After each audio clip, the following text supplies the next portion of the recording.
Hey, best friends. Welcome to another episode of the Bestie Advice,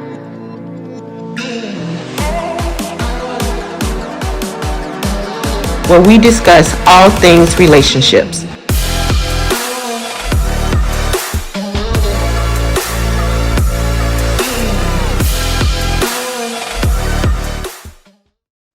Hey, besties. Welcome to another edition of the Bestie Advice. Hey, girl. Hey.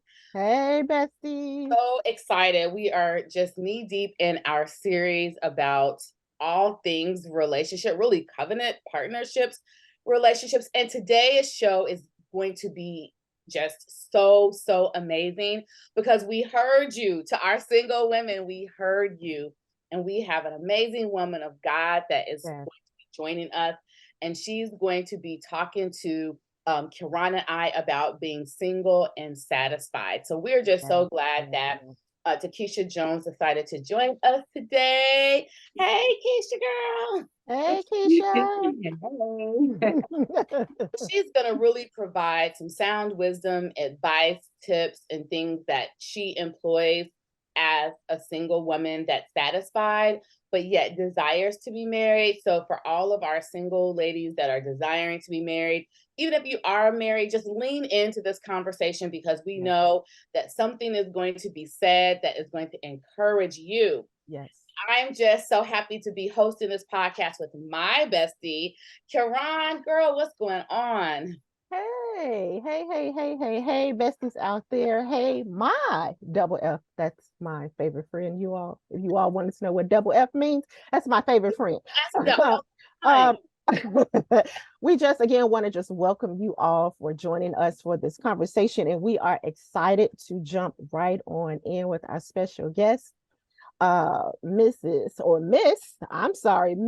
Takisha Jones. Yeah, that's it right there. That's it right there. I'm speaking it. I'm decreeing it. I'm declaring it. It's coming. But what I actually did want to get into, Keisha, is one, if you can just tell us just a little bit more about your singlehood. I know, you haven't been single all your life. You have dated prior to deciding like, okay, I'm single.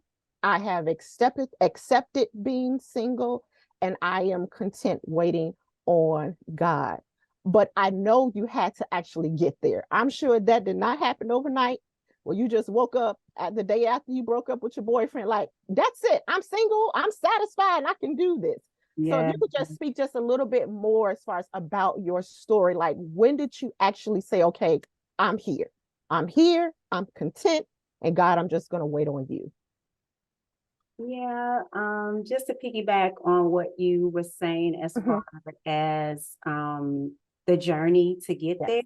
Yes. It is a journey and it does not happen overnight. Yes. Growing up, my mother was really strict on me. Like I couldn't wear like polish and stuff like that. So I always not to say I didn't think I was pretty or anything, like I didn't have those issues, but it was just certain things about me that I just felt, alienated from everything. I was always shy, an introvert, or whatever. So when it came to my, as it relates to my singleness, I've dated, I've had I've been in a long time relationship. And growing up in church, you always was told like, not to do this, not to do that, but never told like how to do it. Exactly. Yeah. How to do it. Yes. And so I made like a lot of mistakes getting to where I am now. Yes. Not that I was like out there or anything. Yeah. It's just, the journey, it was a little challenging. Yeah. And what I do want to touch on is that I started my personal journey as far as being single at a very young age. Okay. So that's where I kind of like was up and down. on this journey. Yeah. It was in my early 20s when I learned about what it means to date, how to date, what you're supposed to do on a date, what you're not supposed to do, the environment you're supposed to be in. All of that matters. Not that my mom didn't teach me those things, but when older people, back in the day, their parents didn't talk to them. So sometimes your parents, take on that. So me and my mom had conversations, but I would just always be scared to talk to my mother, about those things. But she was open about a lot of things. But again, I made a lot of mistakes down the road. Yeah. Yeah. So as time went on, I've born and raised at church, and been at New Mount Vernon all my life. So the journey started when New Mount Vernon when they first implemented a women's retreat. Okay. So at the women's retreat, it was a singles class. Okay. And in the singles class, that's where it all began.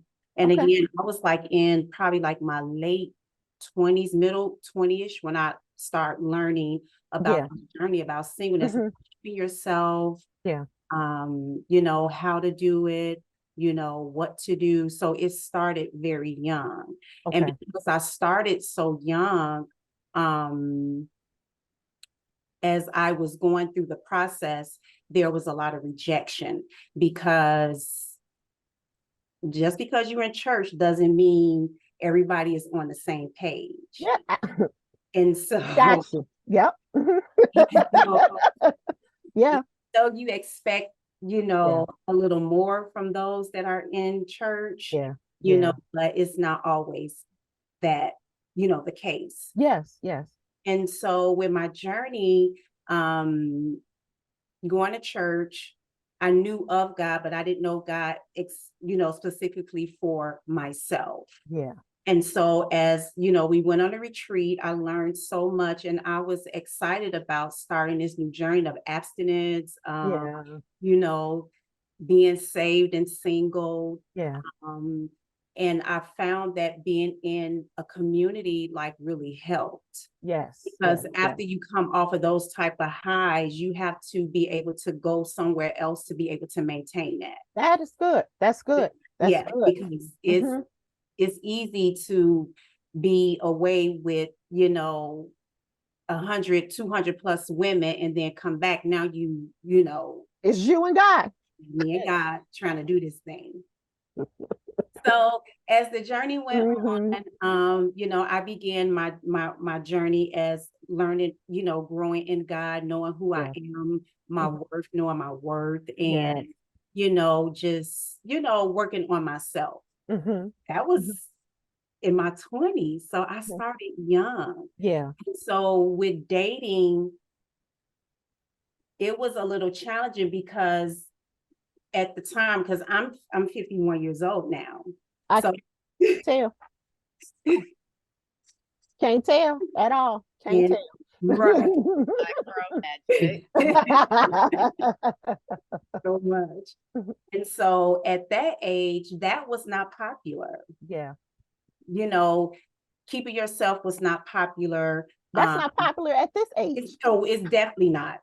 It's definitely not popular. It's it's really hard out there. Yep. And so I had went through a journey with a lot of rejection.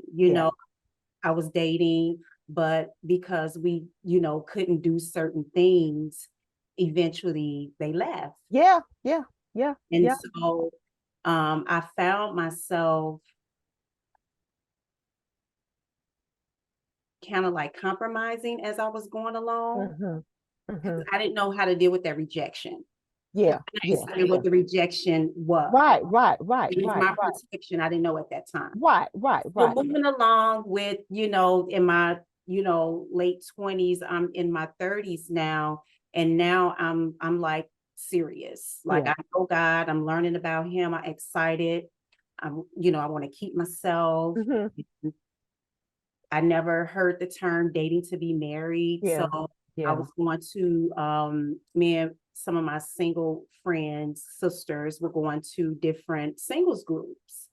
And that helped me a lot as well. That's why I was saying that community of women and being accountable. A couple, of course, coupled with prayer. And it also takes a mindset.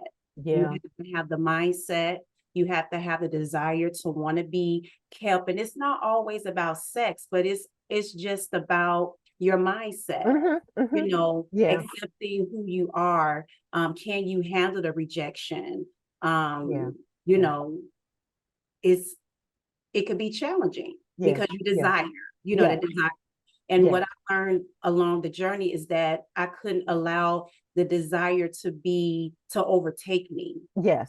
You know, because you see everybody else dating and out and stuff like that. And we're human. We were made to, you know, want to be touched and, you know, all those things and going out to the movies and stuff like that. But then on this journey, I was taught that you can't be, you know, going over to his house. You can't be alone. You can't do this. You can't do that. So unless both of you all have some type of stuff, y'all really got to be here.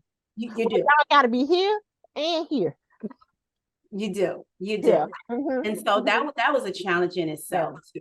So I don't know if you want me to keep going or if you want to like no, I do want to. It's I'm sorry, Irene. I just want, because she said this a couple of times as far as just with talking. I like how you said that it's important to have community.